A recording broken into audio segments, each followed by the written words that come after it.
for the things that I want to incorporate, and I spoke with certain organizations about this. I want to bring everybody to the table. I want an environment that's engaging, collaborative, and there are things that I think it's important to bridge the gap, because as an alderman, the ward is so large. And to pay attention to the entire ward, I have to get understanding. There's issues that happen in the South Shore that don't exist in, say, South Erie. So how I bridge that gap? Through communication. Through constant communication and having those state of the ward meetings where I can talk to the entire ward about the things that are happening. So South Shore knows about the things that's going on in Cal Heights, so they can get an understanding. So South Erie knows about the things that's going on in South Chicago. My whole point, I want to be a community alderman, I want to be a neighborhood alderman. I want to know everything that's going on in the ward. I want to be boots on the ground. And from those boots on the ground, any and all information I get, I want to disseminate through the ward so everyone understands. And that lends itself well when we go to the participatory budgeting process to understand why that $1.3 million don't go a long way. Thank you. So if we did not get to your question, we do apologize, but please hold on to it. Make sure that you have an opportunity to talk with the candidates between now and Election Day. But thank you so much for your participation in that process. We're now going to allow the candidates to ask one question of one another. So we will start with Alderman Holmes. Are you going to move to the 7th Ward if you become Alderman? Okay. Interesting. Considering that we go through the petition process and my address is in the 7th Ward, I've been living in the 7th Ward all my life. It's not. You actually are in the 10th Ward. No, I got redistricted to the 10th Ward. Yeah. Right. So Which if you So read my question was, are you going to move to the 7th Ward? yes, Right. I've already purchased a home in the 7th All Ward. right. you're currently in 10 now. Very good. Now, regular questions to Alderman Holmes. You only have one. Okay. In August of this year, 8th Ward Alderman Michelle Harris went to Pat Quinn and talked to him about getting money to improve the storm drain system. From our understanding, you were privy to that.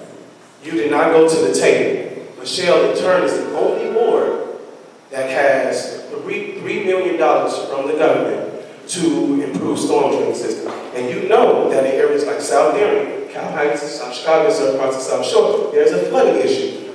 Why wouldn't you, as alderman, as the steward of this neighborhood, think enough of the residents in their flooded basements to go to the table and try to get money to improve the storm drain system?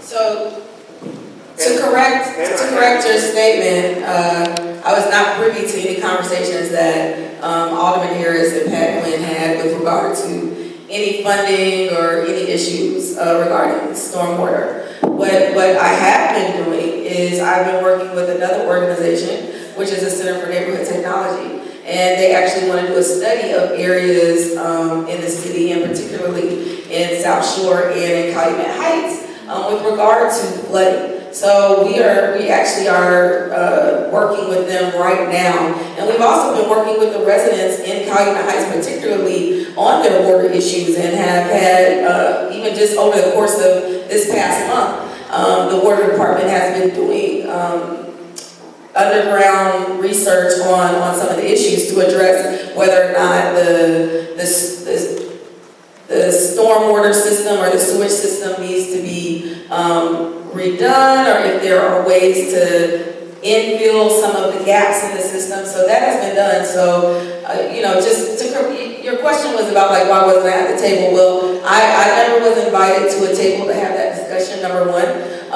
And number two, we are addressing those issues. And I just like to add, and I have 30 seconds to do this, that, a lot of the issues that have come before my office have been long-term issues that haven't been addressed. We spent the last 2 years addressing issues that have come up over the course of the last 20 to 30 years. And we are taking a strong approach and making sure that we are reaching out and understanding the issues and the problems and making sure they get addressed.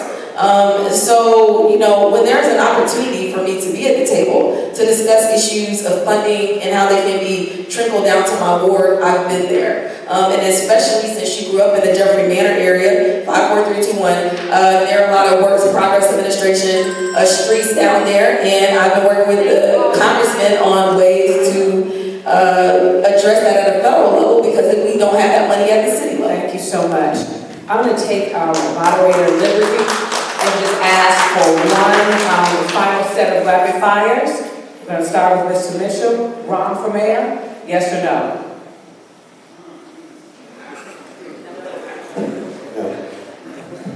Yes. He said no.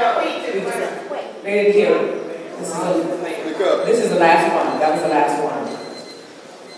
In your closing statements, there were two matters that didn't get addressed that you referenced in your three main issues facing the 7th Ward. One was education, and the other was economic development and jobs.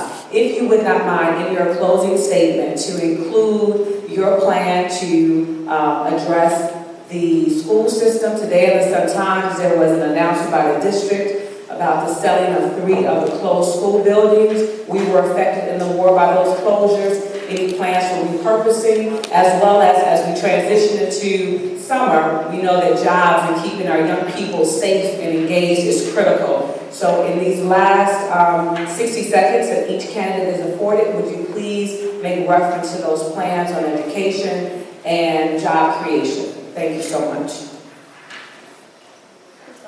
I'm sorry, I'm going to start with Alderman Holmes.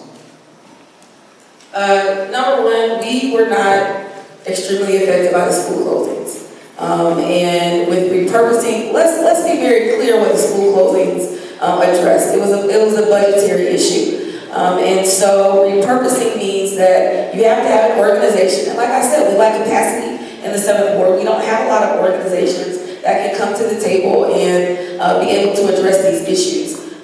With regard to repurposing a building for another use. The reason why CPS wanted to unload those schools after they were closed is because they have to maintain them, and maintaining costs money. So repurposing them at the city's, from the city's budget perspective is not going to happen. But if you have an organization that is interested in doing that, that is on the table. That's an opportunity. With economic development and jobs, I have no time to address it, but to say that, we're working toward looking at 79th Street as a model as to how we will do things on other corridors throughout the ward.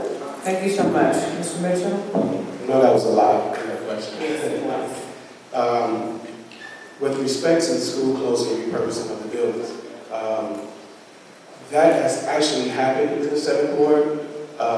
There was a CPS-owned Benjamin Davis Center, which was repurposed, and now it's a community center. There was my alma mater, Well Elementary, which was Robert H. Lawrence, was closed, and it was repurposed for another school was moved into there because I guess it was a larger structure, and so now it still remains. And the repurposed. I didn't interrupt you.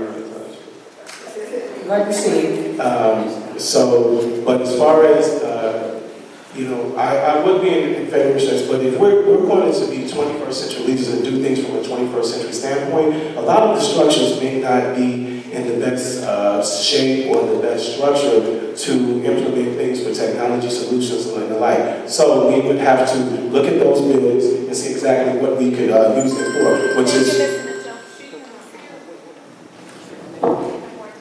Very good. We're going to allow 60 seconds for your closing statement. What you'd like to leave with the voters as they continue to make their decisions and head to the polls starting on the 23rd of March. Look, I applied for this job because I wanted to be in a position to affect change for my community. We all here know change doesn't happen overnight, but I'm working to move the 7th Ward forward and for us to be a part of what's happening for Chicago as a global city. I fight for my neighborhood and my community every day. And I've done this, not just as alderman, just as a resident. And I want to continue doing this. And I want your vote on April 7th, or we're going to start on March 23rd. I want your vote so that we can continue to move the 7th Ward forward. So like I've said all along, you know, everybody out here is playing all these political tricks. All you got to do, if you want some real leadership in your ward, is punch 56. Thank you. Mr. Mitchell? That was interesting. Okay. So, ladies and gentlemen, I've been in this board all my life. And I've seen a lot of changes. I've seen changes from the 70s to the 80s, from 80s to 90s to 100. In a little while, Natasha and I are going to attend the funeral of a young man that was 17 years old, that was on his way to play basketball at Trumbull Park and was shot. That hits me directly because 29 years ago, that was me. That young man does not have an opportunity to go to family like he chose. I was able to go to Graham. So that hits me particularly hard. And that is one of the things that's compelling me to run for this office and to make the ultimate decisions that is the best interest of our board. She talked about politics, politics. Okay, well, let's talk about heart. Let's talk about doing the job that is in your heart to do. Let's talk about the job that you wanted to do. I didn't circulate petitions twice, make the ballot twice to get a job. I came to do a job. All of you know we have a big job to do. So I asked you all to elect me to give us, our ward, a new beginning. So someone that was raised here, that believes in the community, can start the ball rolling and bring us back.